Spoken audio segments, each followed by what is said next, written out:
దేవుని యొక్క పరిశుద్ధమైన నామమునకు మహిమ కలుగునుగాక. ఈ సమయమునందు మనము ఒక చిన్న ప్రార్థన చేసుకొని కొనసాగిద్దాం. పరిశుద్ధుడా, మీ పాదములకు స్తోత్రం. ఈ దినమునందు తండ్రి, మేమందరము కూడా మీ సన్నిధిలో చేరి ఉన్నాం. మీ సన్నిధిలో చేరిన మమ్ములందరినీ మీ వాక్కుల చేత మమ్ములను ధైర్యపరచండి. మీ వాక్కుల చేత మాకున్న దిగులు చింతలన్నీ తొలగించండి. ప్రభువా, మేము ఈ లోకములో చింతించుట వలన మా ఎత్తు మూరెడు పొడవు చేసుకొనలేము, మూరెడు తక్కువ చేసుకొనలేము. కానీ మీ చిత్తమే జరుగునుగాక. మీరేమైతే చెయ్యాలని కోరుకొనుచున్నారో అది మాత్రము జరుగునుగాక అని మేము ప్రార్థిస్తున్నాం. ఈ దినమునందు మాకు కావలసిన ఆలోచనలు, మాకు కావలసినటువంటి వాక్యోపదేశము మీరు మాకు అనుగ్రహించండి. మీరు అనుగ్రహించిన వాక్య ప్రకారం మేమందరము బ్రతకాలి. ఆ వాక్యం మమ్మలను జీవింప చేస్తుందని గ్రహించి మేము వాటిని పాటించుటకు మీరే మాకు సహాయం చేయమని యేసు నామమున వేడుకుంటున్నాము తండ్రి. ఆమేన్. ఆమేన్. దేవుని యొక్క పరిశుద్ధమైన నామమునకు మహిమ కలుగునుగాక. ఈ దినమనందు మనము దేవుని యొక్క వాక్యముల ద్వారానే ఏది చేసినా, ఏమి మాట్లాడినా, ఏమి రుజువు చేసినా దేవుని వాక్యముతోనే మనం రుజువు చేయాలి. దేవునికి స్తోత్రములు కలుగునుగాక. ప్రియమైన దేవుని బిడ్డలారా, దావీదు తాను తన కీర్తనలలో తాను చెప్పినప్పుడు తాను ఎంతో భక్తి గలవాడై తనకున్నటువంటి బాధ సందర్భాలలో తాను దేవుడు తనను గూర్చి ఏమి కోరుచున్నాడు, దేవుడు ఎటువంటి వాడు, మనము ఎలా ఉండాలి, మనం ఎలా ఉంటే దేవుడు మనకు కనిపిస్తాడు అనేటువంటి విషయాలను దేవుని వాక్యములో మనం చదువుకుందాం. మొట్టమొదటిగా కీర్తనల గ్రంథం 11వ అధ్యాయము 7వ వాక్యాన్ని చదువుకుందాం. మరి ఒకసారి కీర్తనల గ్రంథం 11వ అధ్యాయము 7వ వాక్యము. యెహోవా నీతిమంతుడు. యెహోవా ఎటువంటి వాడు? నీతిమంతుడు. నీతిమంతుడు. ఆయన నీతిని ప్రేమించువాడు. ఎవరైనా నీతిని ప్రేమించువాడు. నీతిని ప్రేమించువాడు. యథార్థ హృదయాలను ఆయన యథార్థ హృదయులను యథార్థవంతులు ఆయన ముఖదర్శనమును హల్లెలూయా. హల్లెలూయా. ఏమనున్నది వాక్యములో? యథార్థవంతులు ఆయన ముఖదర్శనము చేసి. మొదట ఆయన చెప్పినప్పుడు యెహోవా నీతిమంతుడు. ఎవరైనా నీతిమంతుడు. మరలా ఆయన నీతిని ప్రేమించువాడు. ఎవరిని ప్రేమిస్తాడు?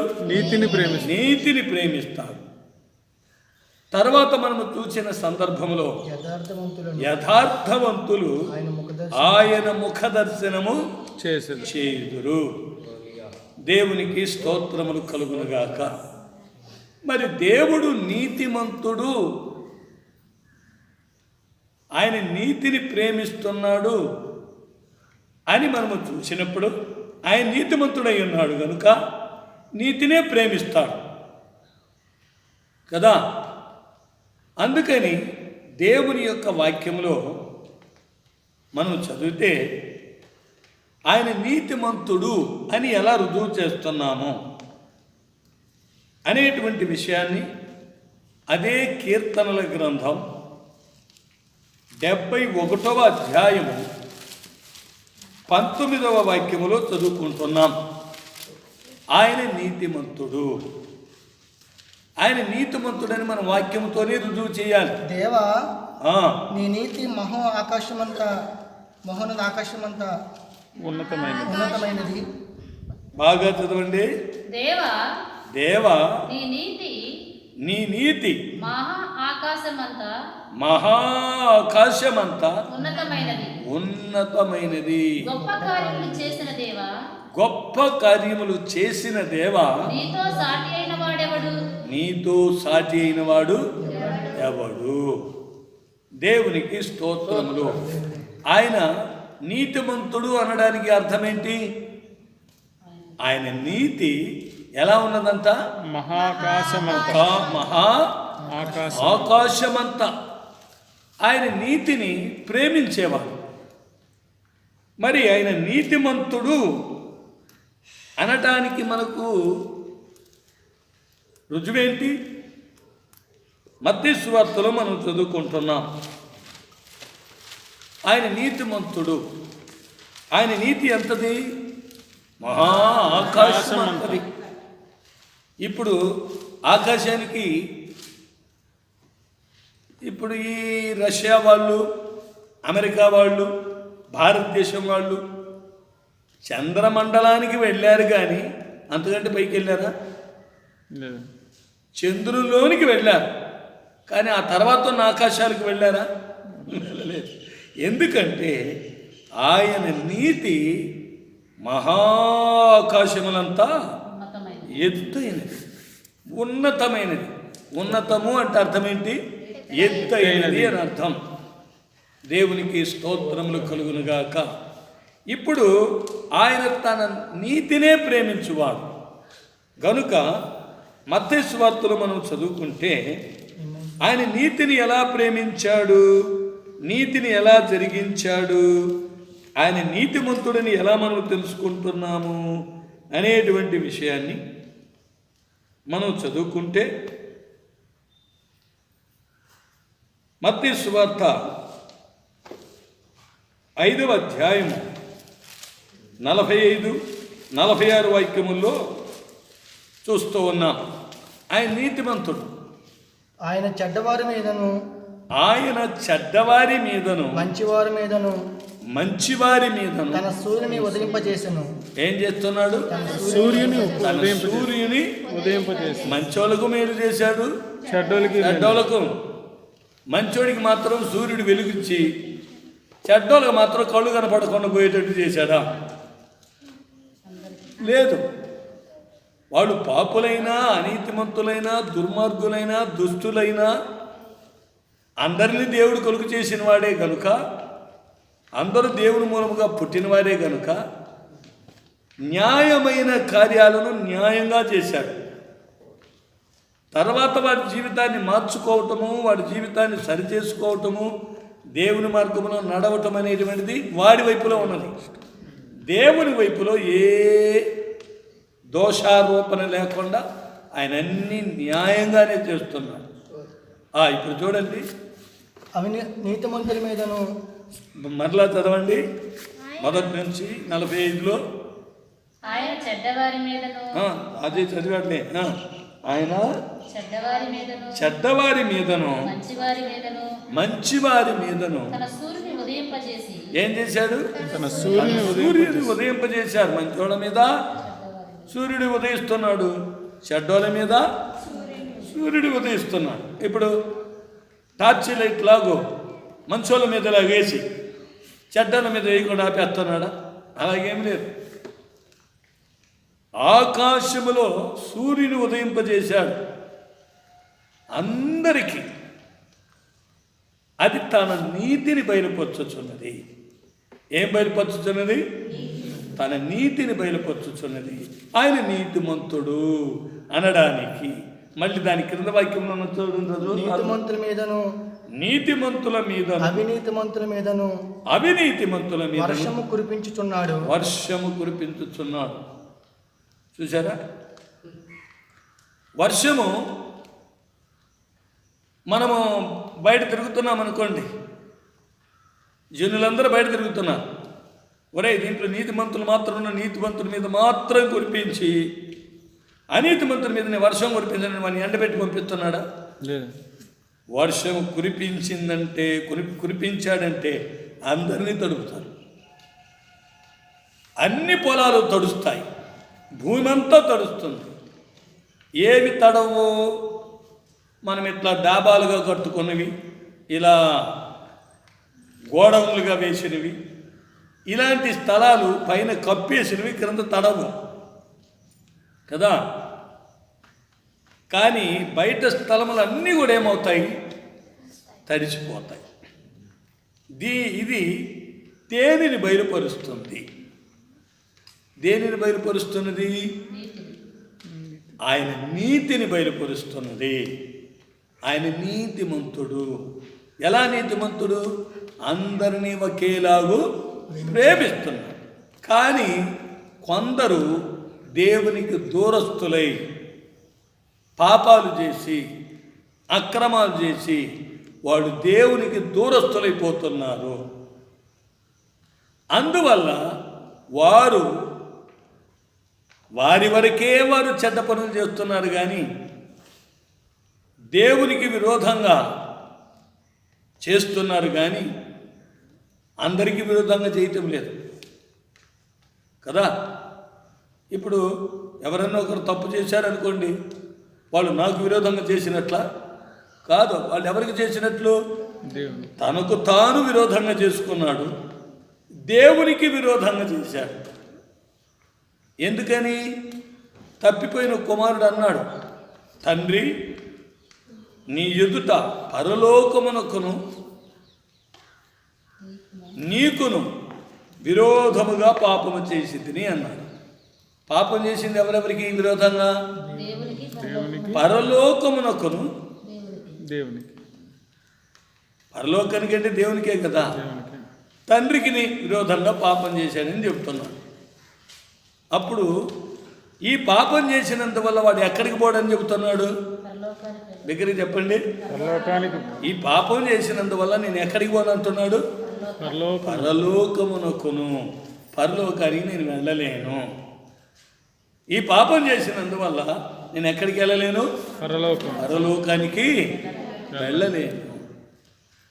మీకును విరోధంగా పాపం చేశాను గనుక మీ యొద్ద కూడా మీ కుమారుణ్ణి అనిపించుకోవడానికి యోగ్యుడను కాను అన్నాడు.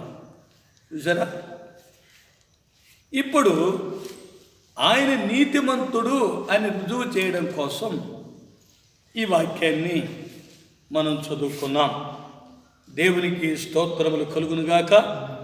అటు పిమ్మట ఆయన నీతిని ఎలా వెల్లడి చేస్తూ ఉన్నాడనేటువంటి దాన్ని అదే కీర్తనల గ్రంథం 111వ అధ్యాయము 3వ వాక్యములో చదువుకుంటున్నాం. ఆయన కార్యములు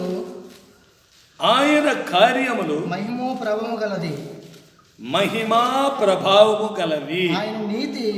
ఆయన నీతి నిత్యము నిలకడగా ఉండెను. హల్లెలూయా, హల్లెలూయా. ఆయన నీతి సారిసారికి మారదు.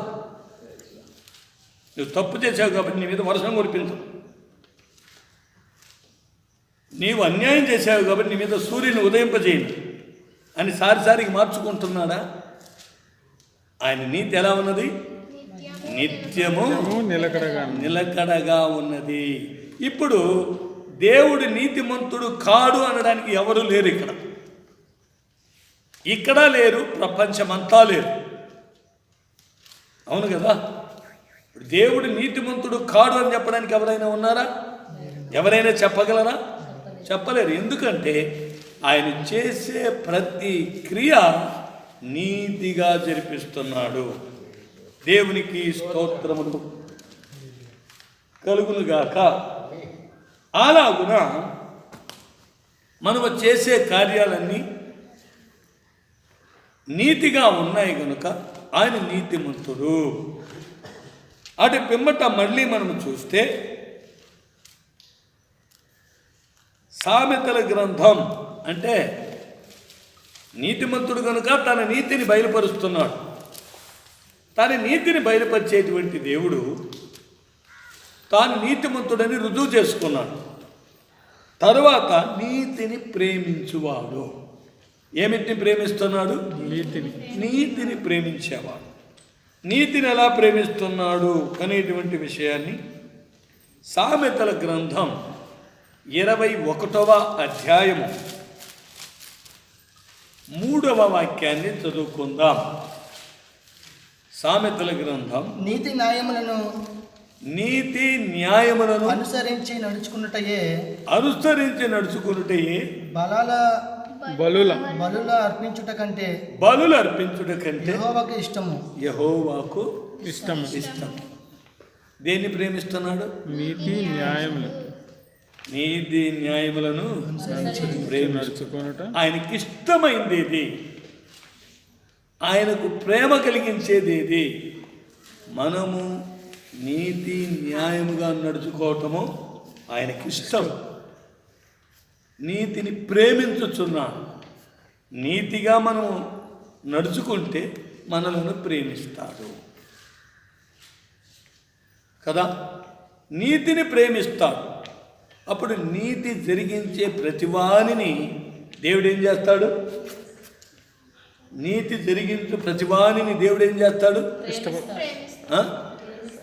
ప్రేమిస్తాడు. దేవునికి స్తోత్రం. దేవుడలా నీతిని జరిగించి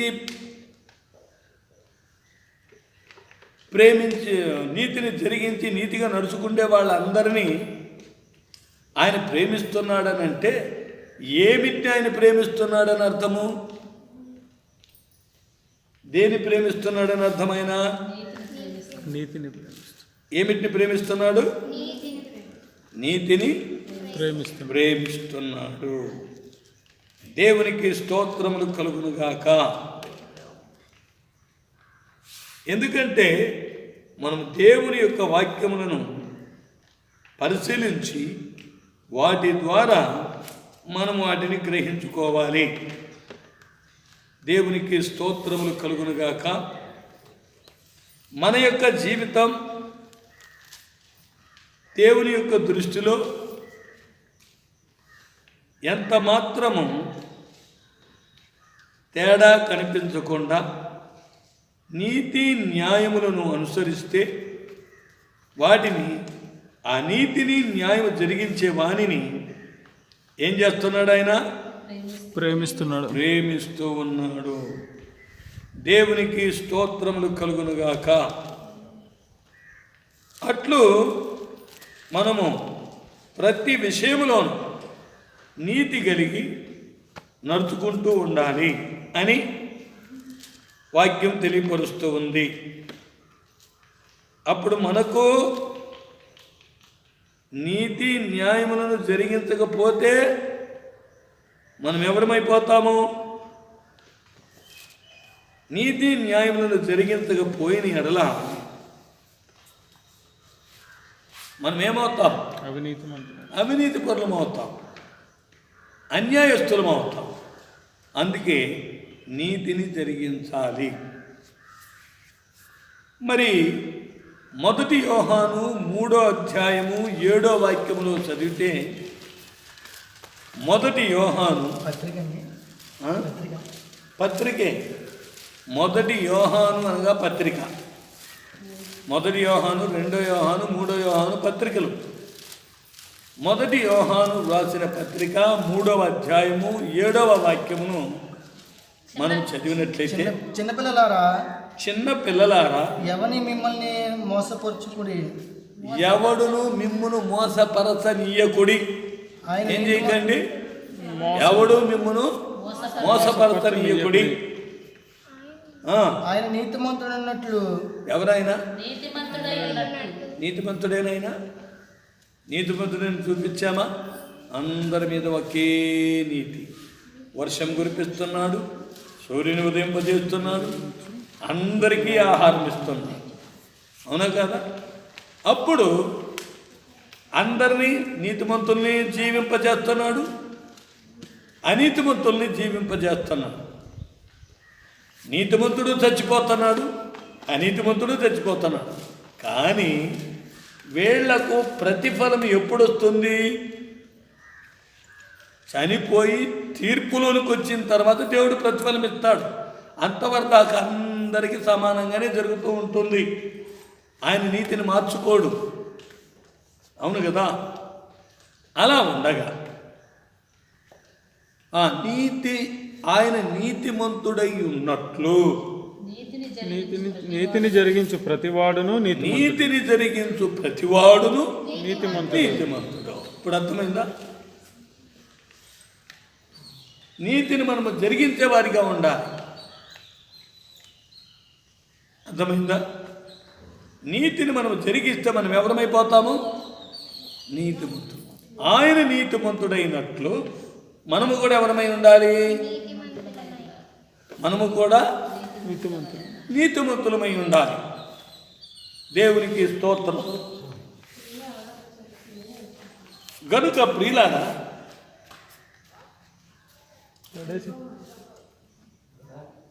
మనము ఆయన నీతిమంతుడై ఉన్న ప్రకారము మనము కూడా ఎవరిగా మారాలి? నీతిమంతులుగా మారాలి. దేవునికి స్తోత్రం. ఇట్లుండగా మీరు ఎవరై ఉండాలని దేవుడు చెబుతున్నాడు? యథార్థవంతులు ఏం చేయబడతారు? అక్కడ ఆయన ముఖ దర్శనము చేయుదురు. ఎవరు చూస్తారు ఆయన ముఖాన్ని? యథార్థవంతులు చూస్తారు అని అక్కడ రాయబడి ఉన్నది.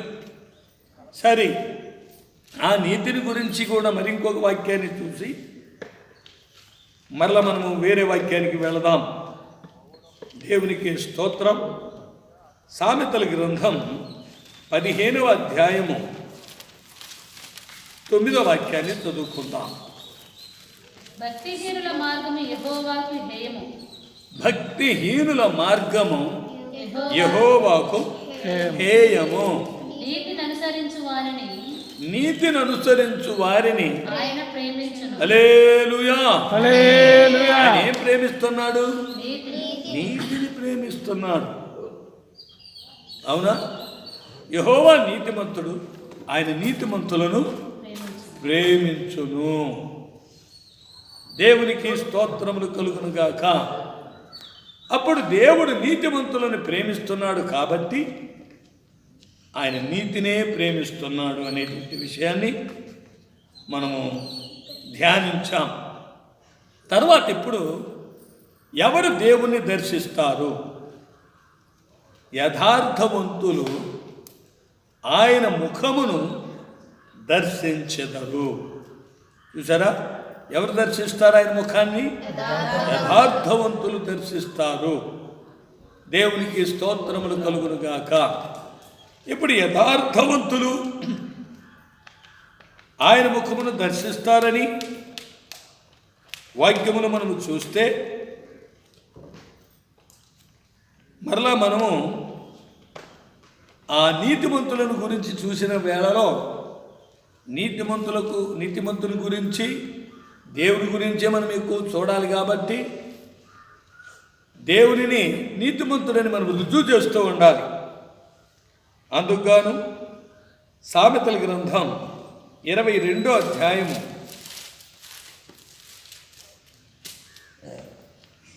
11వ వాక్యం.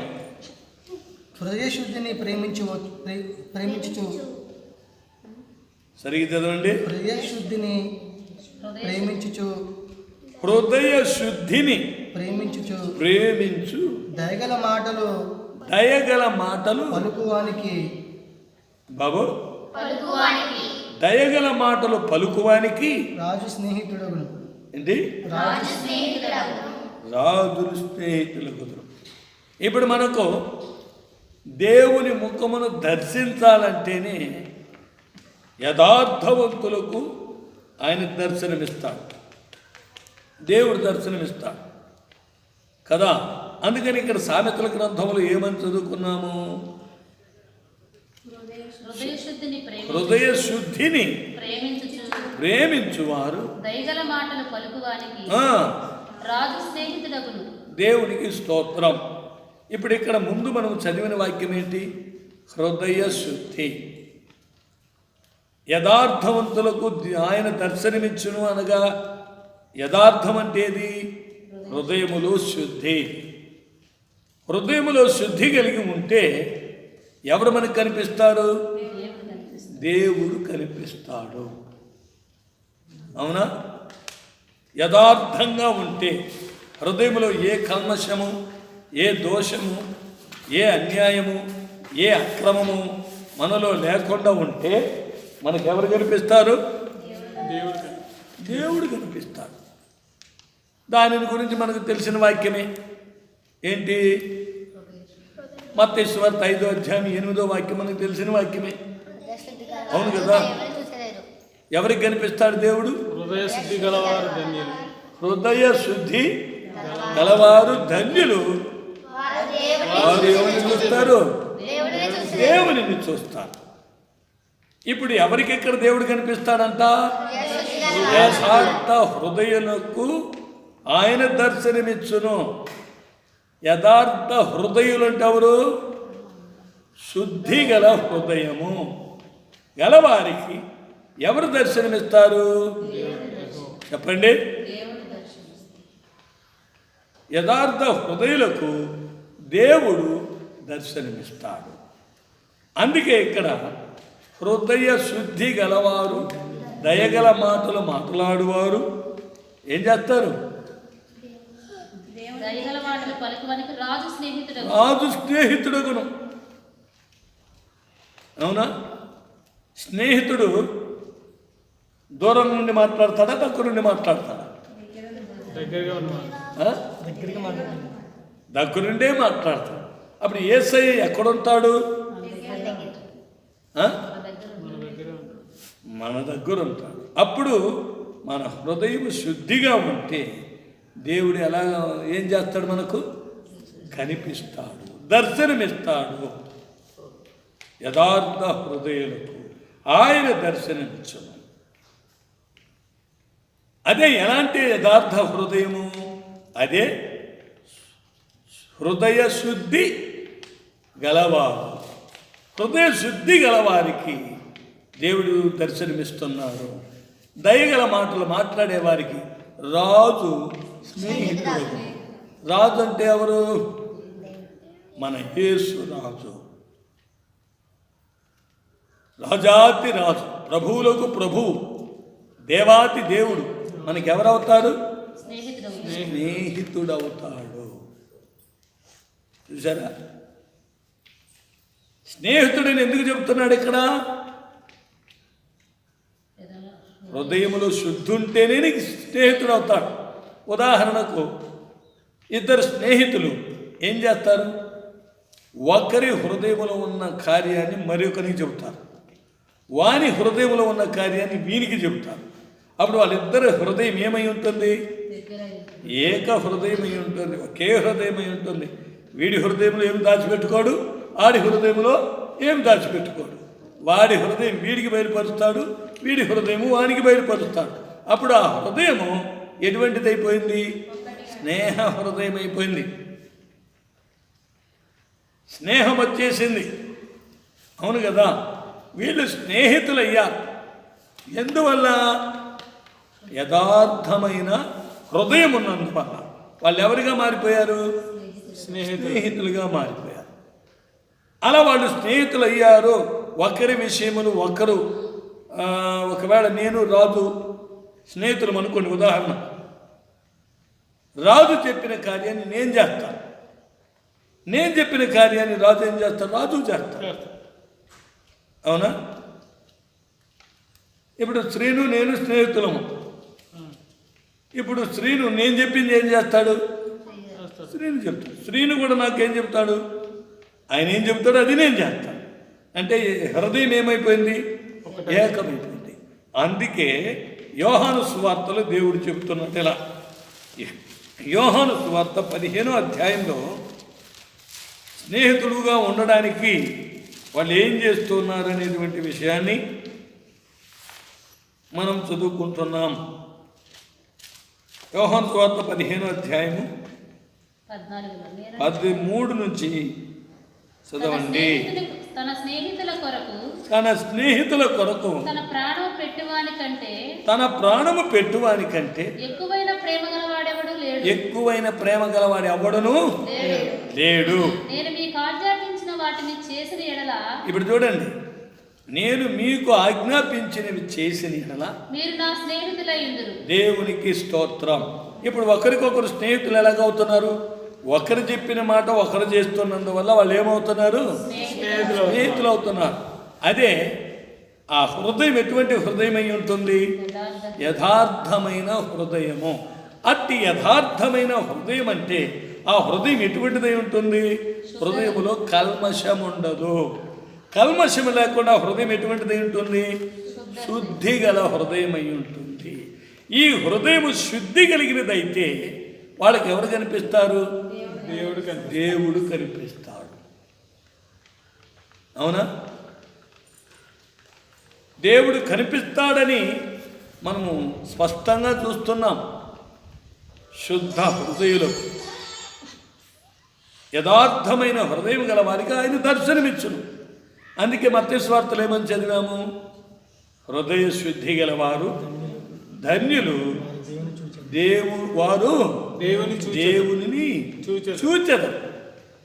అప్పుడు అంతటి యథార్థమైన హృదయం వస్తేనే, మనలో ఏ కల్మషము లేకపోతేనే, ఒకరి విషయంలో ఒకరికి చెప్పుకుంటూ ఉంటేనే, మన కార్యములు దేవునికి, దేవుని కార్యములు మనకు చెప్పుకుంటుంటే, మన కార్యములు దేవుడు చేస్తూ మనము దేవుని కార్యములు చేస్తూ ఉంటే దేవుడు మనకేం చేస్తాడు? స్నేహితుడు అవుతాడు. ఆయన మనకు స్నేహితుడిగా ఉండి అక్కడుండి కనిపిస్తాడు, మనతో ఉండి కనిపిస్తాడు. దేవునికి స్తోత్రములు కలుగునుగాక. చూసారా? అందుకే దావీదు కూడా చెబుతున్నాడు. దావీదు కీర్తనల గ్రంథం 51వ అధ్యాయంలో ఏమని చదువుకుంటున్నాము అని అంటే, దావీదు కోరుకుంటున్నాడు. వాడు పాపిగానే ఉన్నాడు. దావీదు పాపం చేసిన వాడై ఆ సందర్భంలో దేవునికి మొరపెడుతున్నాడు. ఏమని? అయ్యా, నన్ను అలా చేయబోకు, దూరపరచబోకు అని 7వ వాక్యం నుంచి క్రిందికి చదువుకుంటూ వద్దాం. నేను పవిత్రుడనగునట్లు ఇస్సోపుతో నా పాపలు పరిహరింపుము. ఇస్సోపుతో నా పాపము పరిహరింపుము. హిమము కంటే నేను తెల్లగా ఉన్నట్లు తెల్లగా నుండునట్లు నీవు నన్ను కడుగుము. ఉత్సాహ సంతోషములు నాకు వినిపింపుము. అప్పుడు నీవు విరిచిన ఎముకలను హర్షించును. నా పాపములకు విముఖుడే కమ్ము. నా పాపములకు ముఖుడవు కమ్ము. నా దోషములన్నిటినీ తుడిచివేయము. నా యందు శుద్ధ హృదయము కలుగచేయము. అది ఏం కలుగు చేయమంటున్నాడు? శుద్ధ హృదయము కలుగు. ఎందుకు శుద్ధ హృదయం? ఎందుకు శుద్ధ హృదయం? మనకు హృదయ శుద్ధి గలవారు ధన్యులు, వారు దేవుని చూచుట. అది యథార్థ హృదయులకు ఆయన దర్శనమిచ్చు. అప్పుడు మనకు ఆయన దర్శనం ఇవ్వాలంటే మన హృదయం ఎటువంటిదై ఉండాలి? ఇప్పుడు దావీదు అంటున్నాడు, చూసారా? ఏమని? దేవా, నా యందు శుద్ధ హృదయము కలుగు చేయుము. నా అంతరంగములో స్థిరమైన మనస్సును నూతనముగా పుట్టించుము. సన్నిధి నుంచి నన్ను త్రోసివేయకము. నీ పరిశుద్ధాత్మ నా యొద్ద నుండి తీసివేయకము. నీ పరిశుద్ధాత్మ నాలో నుండి నా యొద్ద నుండి తీసివేయకము. నీ రక్షణ ఆనందం నాకు మరలా పుట్టించుము. నీ రక్షణ ఆనందము నాకు మరలా పుట్టించు. దేవునికి స్తోత్రం. చూసారా? అప్పుడు దావీదు కూడా ఏం కోరుకున్నాడు? చెప్పండి, ఏం కోరుకున్నాడు? శుద్ధ హృదయం కావాలన్నాడు. మరలా ఒక చోట కూడా చెబుతున్నాడు దావీదు, అన్ని చదవడానికి సమయం చాలదు. శుద్ధ హృదయులకు ఆయన సమీపస్థుడు అని చదువుకుంటున్నాం. ఎవరికి ఆయన సమీపస్థుడు?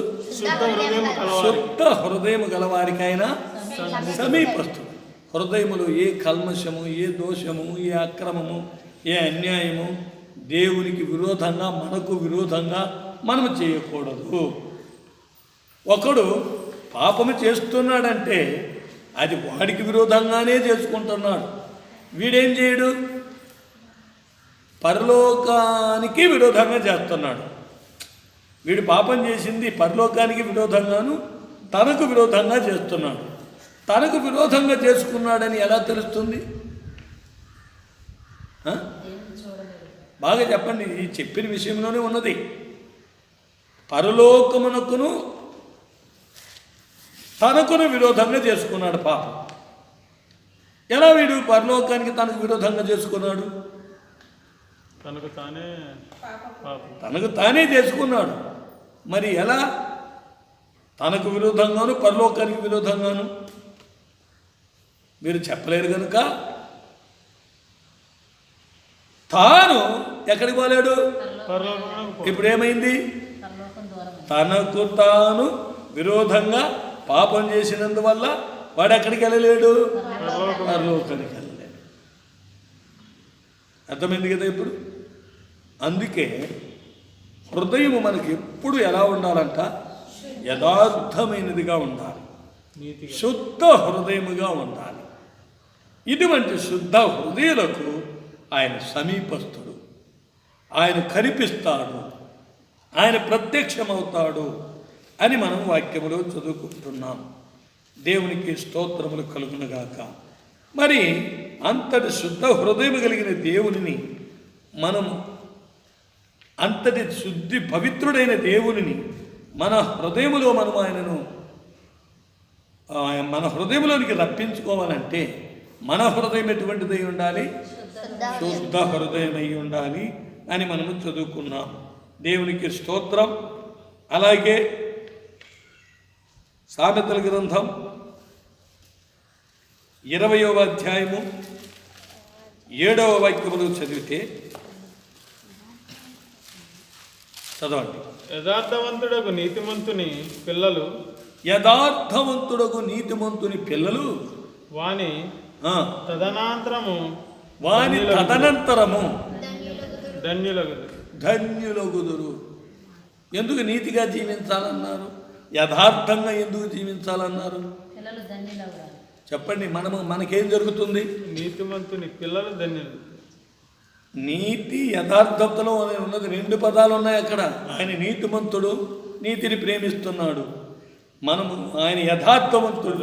యథార్థవంతులకి మనం యథార్థవంతులము. మనకు ఆయన ఏం చేస్తున్నాడు? దర్శనమిస్తాడు. అప్పుడు నీతి యథార్థవంతుల పిల్లలు వారి తదనంతరము ఏం చేస్తారు? వాళ్ళు ధన్యులగుదురు. అంటే అర్థం ఏంటి? ఆశీర్వదింపబడతారు. నీవు ఇప్పుడు నీతిగా ఎందుకు ఉండాలి? యథార్థంగా ఎందుకు ఉండాలి? హృదయం శుద్ధిగా ఎందుకు ఉండాలి అంటే నీ తదనంతరము నీ పిల్లలు ఎవరై ఉంటారు? ధన్యులు అనగా ఆశీర్వదింపబడతారు. దేవునికి స్తోత్రములు కలుగునుగాక. చూసారా? అప్పుడు దేవుడు నీతిమంతుని పిల్లలను ఏం చేయనివ్వడు? భిక్షమెత్తనివ్వడు. అవునా? అది కూడా కీర్తనల గ్రంథంలోనే చదువుతున్నాం. ఏమని? నీతిమంతుని పిల్లలను ఆయన ఏం చేయనివ్వడు? భిక్షమెత్తనివ్వడు. దేవునికి స్తోత్రములు కలుగునుగాక. ఎందుకంటే తదనంతరం వాళ్ళు ఏమవుతారు? తదనంతరం వాళ్ళు ధన్యులు అవుతారు కనుక వారేం చేయరు? భిక్షమెత్త.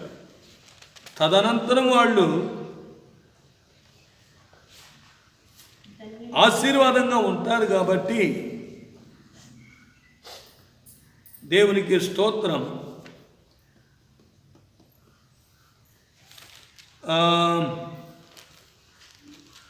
కీర్తనల గ్రంథములు మనం చదువుకుంటున్నాం. నీతిమంతుని పిల్లలు భిక్షమెత్తారు.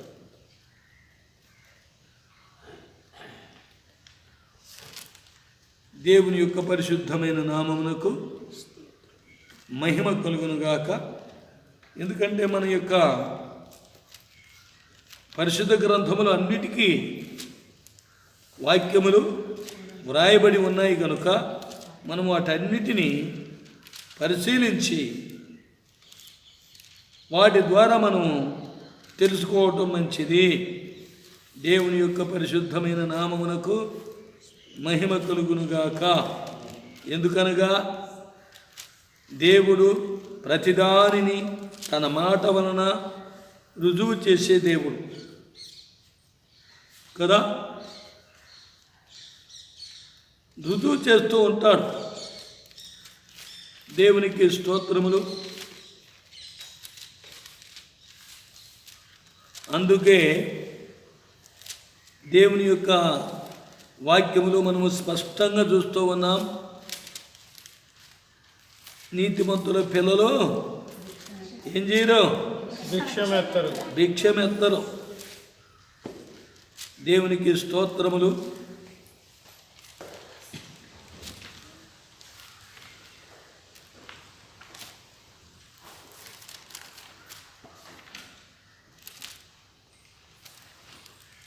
ఎందుకంటే ఈ వాక్యాలన్నీ మనకు ఎంతో రుజువునిచ్చి మనలను ధైర్యపరిచే దేవునికి స్తోత్రం కదా. దేవుని యొక్క పరిశుద్ధమైన నామమునకు మహిమ కలుగునుగాక. నీతిమంతులు తమ పిల్లలను, దేవుడు నీతిమంతుల పిల్లలను భిక్షమెత్తనివ్వడు అనేటువంటి విషయంలో మనము గ్రహించుకుంటున్నాం.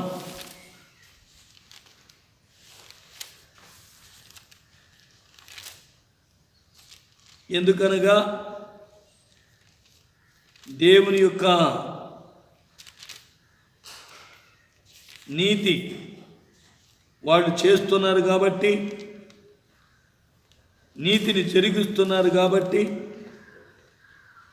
వాళ్ళు ఏమి చేయరు?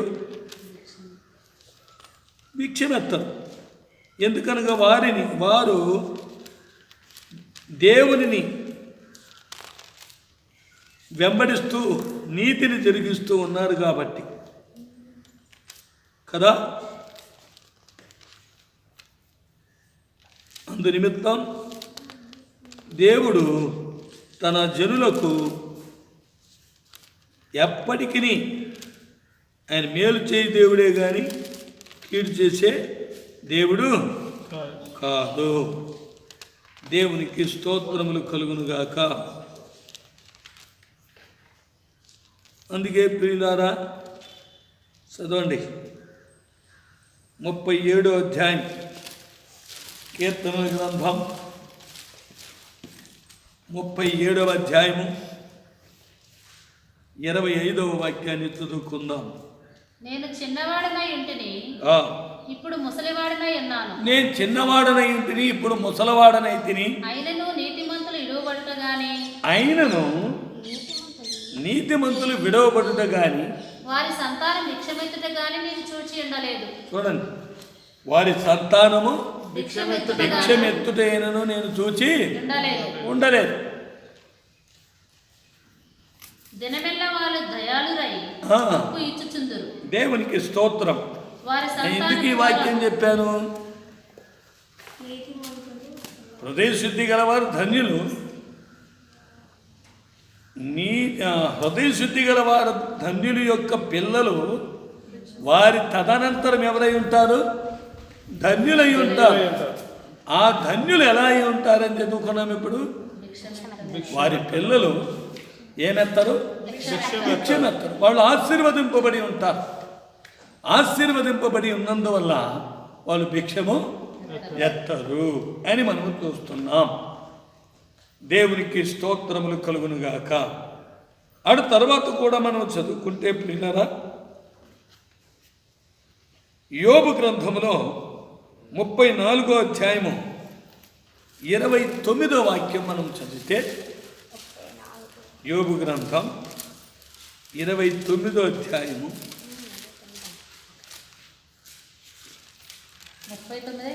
29 ఉందండి, కానీ 25 వరకు ఉందండి అయ్యారు. యోబు గ్రంథం 29, 25 వరకు ఉందండి. నేను చెప్పింది 34వ అధ్యాయము 34, 29. 29. ఆయన సమాధానం 34, 29. ఆయన సమాధానము కలుగజేసిన ఎడల ఆయన సమాధానము కలుగజేసిన ఎడల కలుగజేసిన ఎడల శిక్ష విధింపగలవాడెవడు? ఏమండి, బాగా గమనించారా? ఏం చేసిన ఎడల? ఆయన సమాధానము కలుగజేసిన ఆయన సమాధానము కలుగు చేసిన ఎడల శిక్ష విధింపగలవాడెవడు? శిక్ష విధింపగలవాడెవడు? ఆయన తన ముఖమును దాచుకుని ఎడల. ఇప్పుడు చూడండి, ఆయన తన ముఖమును దాచుకొని ఎడల ఆయనను చూడగలవాడెవడు? ఎవరండి చూసేది? ఎవరు చూస్తారు? అది మనం చదివిన వాక్యంలోనే విన్నాము. యథార్థవంతులకు ఆయన దర్శనమిస్తాడు. ఆయన దర్శనమిస్తేనే మనం చూడగలము. ఆయన ముఖాన్ని దాచుకుంటే ఎవరు చూస్తారు?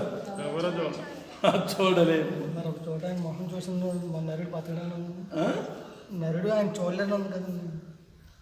నరుడు చూడలేడని ఇంతకుముందు చూడలేదు అని చెప్పారు. దానికి నేను రుజువు మీకు వాక్యం ద్వారా చూపిస్తాను. దేవునికి స్తోత్రం. అవును కదా, నరుడు ఎప్పుడునూ దేవునిని ఎన్నడూ చూచి ఉండలేదు అని మనం చూస్తున్న వాక్యంలో. కానీ దేవుడు రుజువు చేస్తున్నాడు. అవును కదా. ఇప్పుడు ఆయన ముఖాన్ని దాచుకుంటే, మరుగు చేసుకుంటే ఎవరైనా చూడగలరా? ఎవరు చూడలేరు. మరి ఆయన ముఖాన్ని ఎందుకు దాచుకుంటున్నాడు? ఇక్కడ దాచుకుంటే అని ఉన్నది. ఒకవేళ ఆయన దాచుకుంటే ఎందుకు దాచుకుంటాడు చెప్పండి? ఆయన ఎందుకు దాచుకుంటున్నాడు?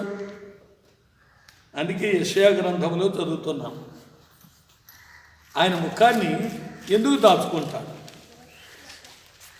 ఎందుకు మనకు ముఖం కనబడదు అనే విషయాన్ని యెషయా గ్రంథం,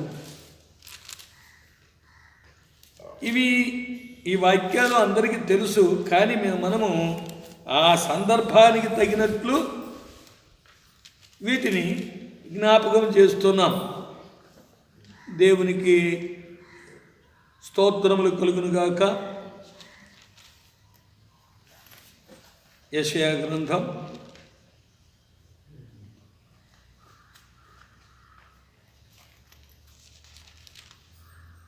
మనం చదువుకుంటే అందులో ఆయన స్పష్టం చేస్తున్నాడు ముఖాన్ని ఎందుకు దాచుకుంటాడు. 50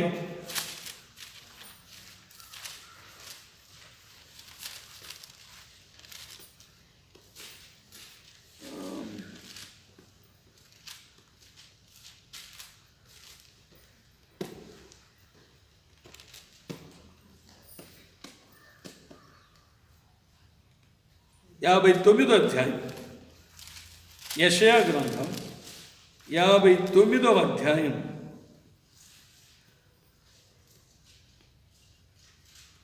మొదటి వాక్యం, రెండో వాక్యం.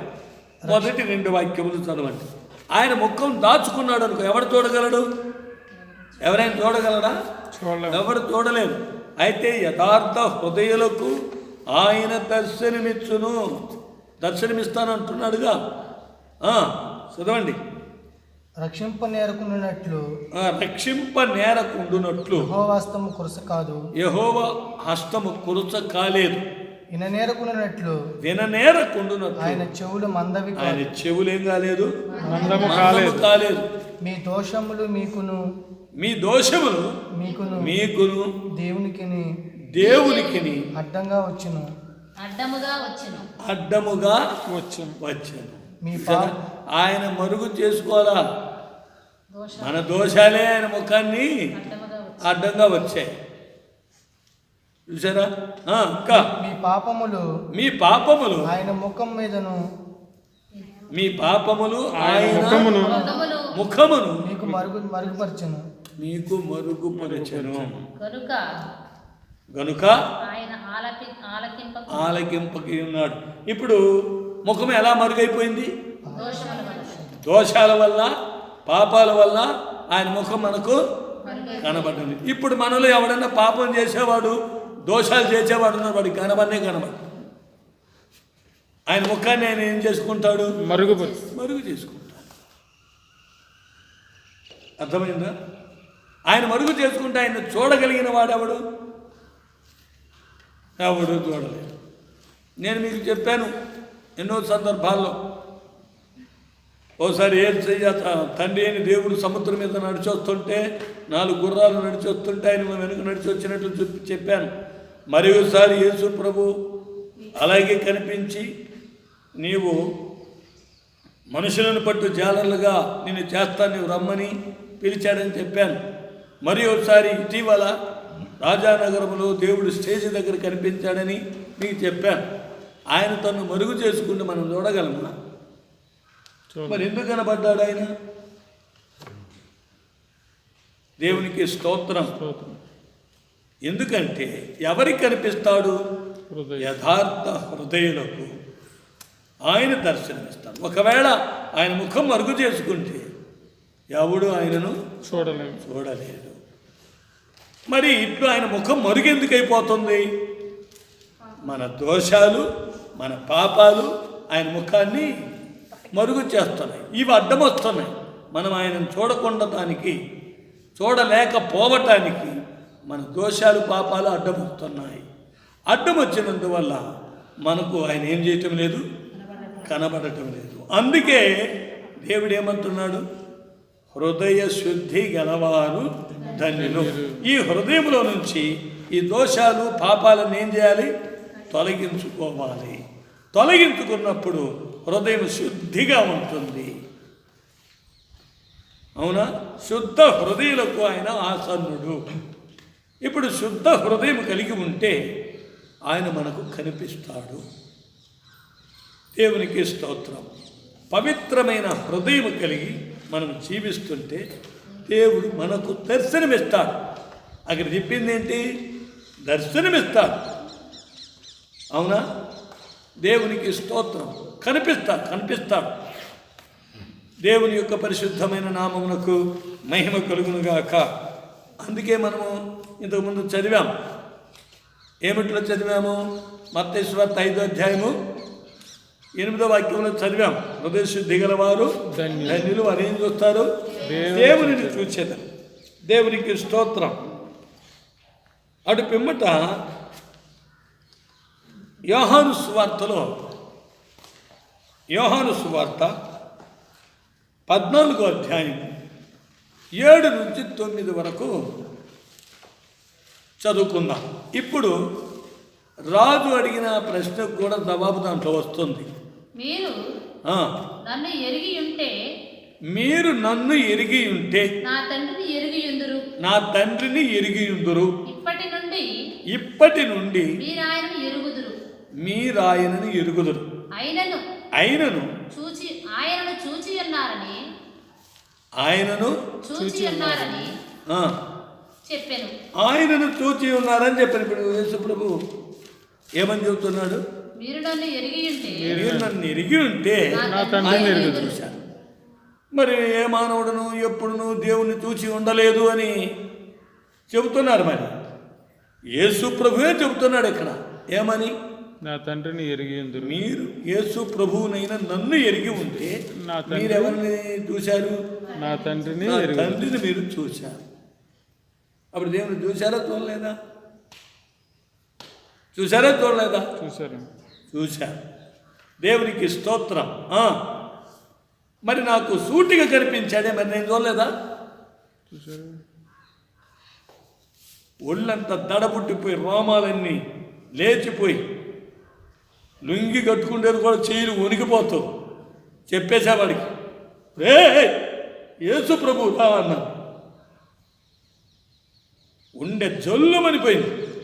వాడంటున్నాడు, అన్నా అందుకేనన్నా నా రోమాలు కూడా నిక్కుపడుచుకున్నాయన్నా, అందుకేమోనన్నా అన్నా. దేవునికి స్తోత్రములు. ఎందుకంటే యేసుప్రభు ఏం చెప్పారు? మీరు నన్ను ఎరిగి ఉంటే మీరు ఆయనను నా తండ్రిని ఎరుగుదురు. చూచి ఉన్నారు. చదవండి. నన్ను చూసిన వాడు చదువు. మీరు నన్ను ఎరిగి ఉంటే నా తండ్రిని ఎరిగి ఉందురు. మీరు నన్ను ఎరిగి ఉంటే నా తండ్రిని ఎరిగి ఉందురు. ఇప్పటి నుండి మీరు ఆయనను ఎరుగుదురు. మీరు ఆయనను ఎరుగుదురు. ఆయనను చూచి ఉన్నారని. హల్లెలూయా. హల్లెలూయా. ఇప్పుడు ఎవరిని చూశారంట? తండ్రిని చూసాం. మీరు ఆయనను చూచి ఉన్నారు. అప్పుడు దేవునిని మీరు ఏం చేశారంటున్నాడు? చూశారు. యేసు ప్రభు ఏమంటున్నాడు? మీరు దేవునిని చూచారు, మీరు చూచి ఉన్నారు అంటున్నాడు. ఎలా దేవునిని చూచినట్లు ఎలా రుజువు అవుతుంది? ఆయన ఎరిగి చదవండి ఇంకా ఫిలిప్పు. అప్పుడు 9 వరకు చదవాలి. అప్పుడు ఫిలిప్పు ప్రభువా తండ్రిని మాకు కనపరచుము. ఇప్పుడు మళ్ళీ అడుగుతున్నారు చూడండి. నన్ను చూసిన వాడు నా తండ్రిని చూసి ఉన్నాడు అని అంటుంటే, యేసుప్రభు చెబుతుంటే ఫిలిప్ అంటున్నాడు.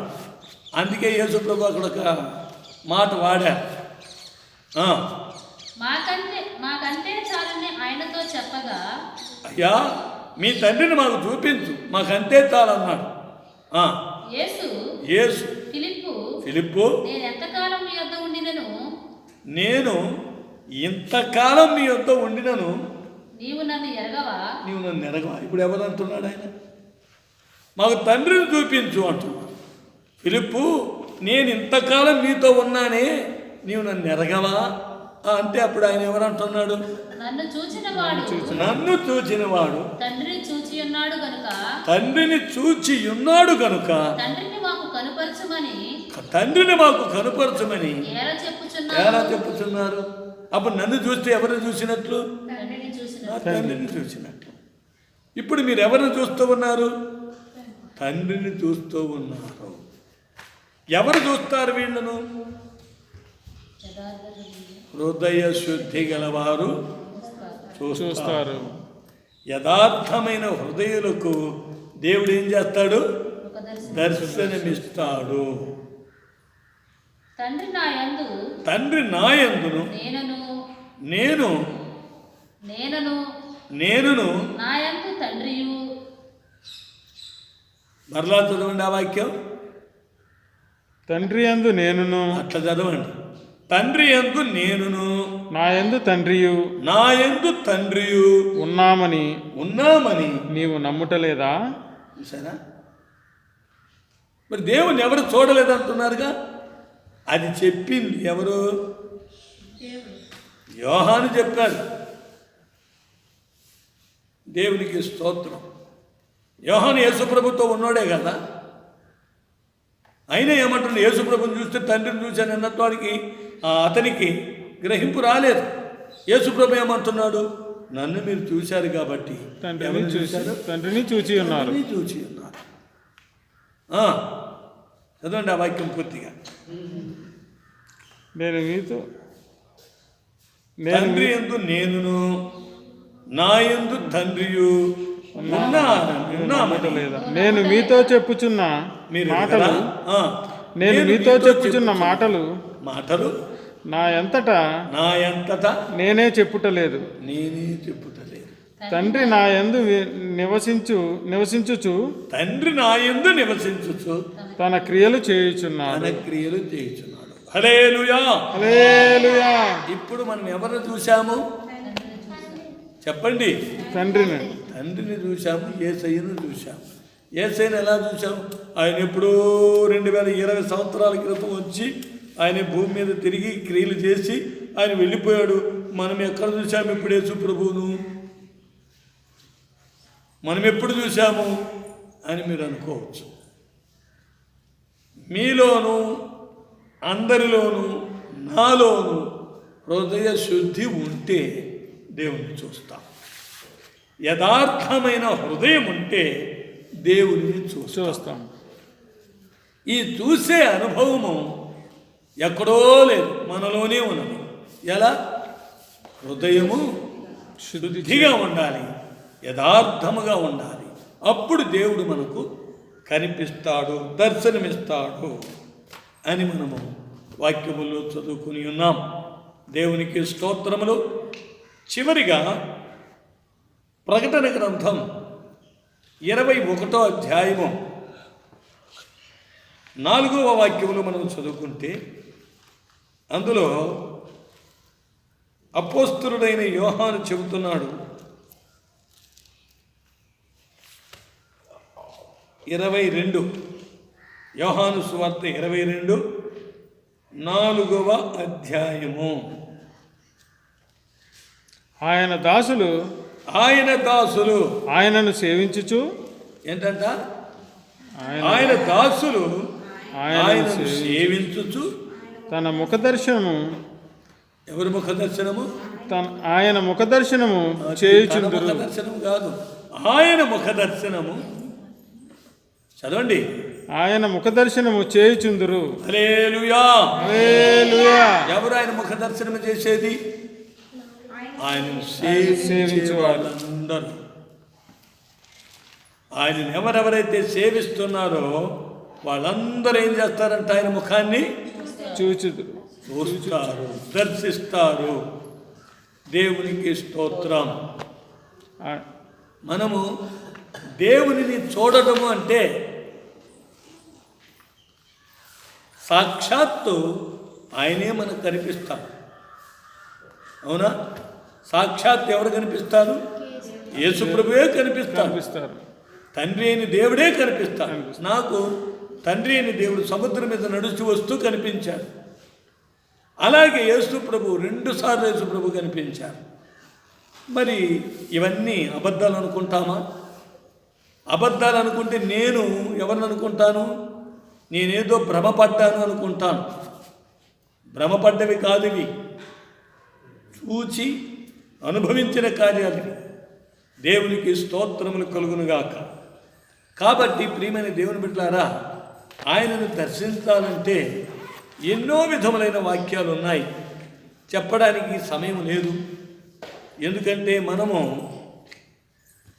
చెప్పదగిన రీతిగా చెప్పొచ్చు, వినదగిన రీతిగా మీరు వినొచ్చు, కానీ సమయం మాత్రం అనుమతించడం లేదు. దేవునికి స్తోత్రములు కలుగునుగాక. మరి మొదటి వాక్యములో మనం ఏం చదువుకున్నాము? యెహోవా నీతిమంతుడు, ఆయన నీతిని ప్రేమించువాడు. అర్థమైందా? ఆయన నీతిమంతుడని ఒక వాక్యం ద్వారా రుజువు చేశాము. ఆయన నీతిని ప్రేమిస్తున్నాడని నీతిని గురించి మనం చూశాము. యథార్థవంతులకు ఆయన దర్శనమిచ్చుననే విషయాన్ని కూడా ఇప్పుడు మనము చూచాము. యథార్థవంతులకు ఆయన దర్శనమిచ్చేది ఎలా చేస్తాము? యథార్థముగా ఉంటే ఆయన ముఖదర్శనం చేస్తామంటున్నారు. హృదయ శుద్ధి కలిగి ఉంటే ఆయన ముఖము దర్శిస్తామంటున్నారు. హృదయ శుద్ధి శుద్ధ హృదయం నాలో పుట్టించుము. ఎందుకు? ఆయన దర్శించడానికి. శుద్ధ హృదయులకు ఆయన ఎవరు? సమీపస్థుడు. అవునా? ఆయన స్నేహితుడు. యథార్థమైన హృదయంతో అన్నీ చెప్పుకుంటాడు. అలాంటి వారికి ఆయన స్నేహితుడై ఉండి వారితో పాటు ఉంటాడు. మరలా ఆయన నీతి మహాకాశంతో. ఆయన పరిశుద్ధుడు ఏం చేస్తున్నాడు? ఆ పవిత్రమైన హృదయం, శుద్ధ హృదయం మనకి ఎప్పుడైతే కలుగుతుందో అప్పుడు ఆయన మనకు దర్శనమిస్తాడు. మనలో దోషాలు కానీ పాపాలు కానీ ఉంటే ఆయన ముఖము మనకు కనిపించి ఆయన ముఖమును మరుగు చేసుకుంటే ఆయన ముఖం మనకు, ఆయన ముఖమును చూడగలవాడెవడు? చూడలేము. కానీ యథార్థ హృదయం, శుద్ధ హృదయం, పవిత్రమైన హృదయం అనగా హృదయ శుద్ధి గలవారు ధన్యులు, వారు దేవుని చూస్తారు. చివరికి ఆయన సేవకులు ఏం చేస్తారు? ఆయన సేవకులు ఆయనను సేవించుచు ఆయన దర్శిస్తారు. ఇలాంటి అనుభవాలు మనము ఈ భూమి మీద ఉండగా పొందాలి. ఆ మీదట దేవుని యొద్దకు వెళ్ళి ఆయనను సేవిస్తూ ఆయన ముఖము నిత్యము దర్శిస్తూ ఆయన దగ్గర మనం ఉండాలి. అటు ఉండుటకు యేసు ప్రభు మనందరికీ సహాయం చేయనుగాక. ఆమేన్. మనం కొద్దిగా ప్రార్థించుకుందాం. పరిశుద్ధుడా, మీ పాదములకు స్తోత్రం. ఈ దినమునందు తండ్రి, మేము మీరు నీతిమంతుడనియు మీరు నీతిని ప్రేమించుచున్నారనియు యథార్థ హృదయులకు మీరు దర్శనమిచ్చుచున్నారనియు ఈ వాక్యము ద్వారా మేము ఈరోజు ఇన్ని కార్యములు, ఇన్ని వాక్యాలు మేము ధ్యానించాం. ఈ ధ్యానించిన వాటిలో మేము నీతిగా ప్రవర్తించాలి, నీతి గలవారిగా ఉండాలి, మేము నీతిమంతులుగా మారాలి. మీరు నీతిని ప్రేమిస్తున్నందువలన మేము నీతి తిరిగిస్తే మేము నీతిమంతులమై మీ చేత ప్రేమించబడతాం. అలాగే ప్రభువా, యథార్థవంతులముగా ఉండినట్లయితే మేము మిమ్మల్ని చూస్తామని మీరు మాకు బయలుపరిచారు. మేము మిమ్మల్ని చూడటానికి మాకు ఏమేమి కావాలి? యథార్థత కావాలి, శుద్ధ హృదయం కావాలి, అలాగే మిమ్మల్ని మేము సేవించాలి, మీకు మేము స్నేహితులమై ఉండాలి. ప్రభువా, మీతో మేము ఉన్నామని మేము నమ్మాలి. మీరు చెప్పారు, నన్ను చూచినవాడు నా తండ్రిని చూచి ఉన్నాడని మీరు సెలవిచ్చారు. దేవునిని చూచెదరని చెప్పిన మాట ఈ వాక్యముల ద్వారా రుజువు చేశారు. నిజంగా మా హృదయం శుద్ధిగా ఉంటే మిమ్ములను మేము దర్శించగలం. అలా దర్శించడానికి మీరు మాకు సహాయం చేయండి. అలా దర్శించడానికి మాలో ఉండే దోషాలు, పాపాలన్నీ తొలగించండి. అట్లు మమ్మల్ని అందరినీ పవిత్రపరిచి మీ నిత్య రాజ్యానికి మిమ్మల్ని దర్శించుకుంటూ మీ రాజ్యములో ప్రవేశించి నిత్యము మిమ్మల్ని సేవిస్తూ మీ ముఖ దర్శనము చేయుటకు మాకందరికీ సహాయం చేయమని యేసు క్రీస్తు నామమున వేడుకుంటున్నాము తండ్రి. ఆమేన్. స్తోత్రం స్తోత్రం స్తోత్రం స్తోత్రం. మన ప్రభువును రక్షకుడును విమోచకుడునైన ప్రభు అయిన యేసు క్రీస్తు యొక్క కృపయు, తండ్రి అయిన దేవుని యొక్క ప్రేమయు, పరిశుద్ధాత్మని యొక్క సహవాసమును ఇప్పుడును ఎల్లప్పుడును సకల పరిశుద్ధులకును, విశేషముగా యేసు ప్రభువును నమ్మిన సర్వలోకములో ఉన్న వారికి అందరికీ సదాకాలము తోడై ఉండునుగాక. హల్లెలూయా, హల్లెలూయా, హల్లెలూయా, హల్లెలూయా. అందరికీ ప్రభువు నామం పేరిట స్తోత్రం.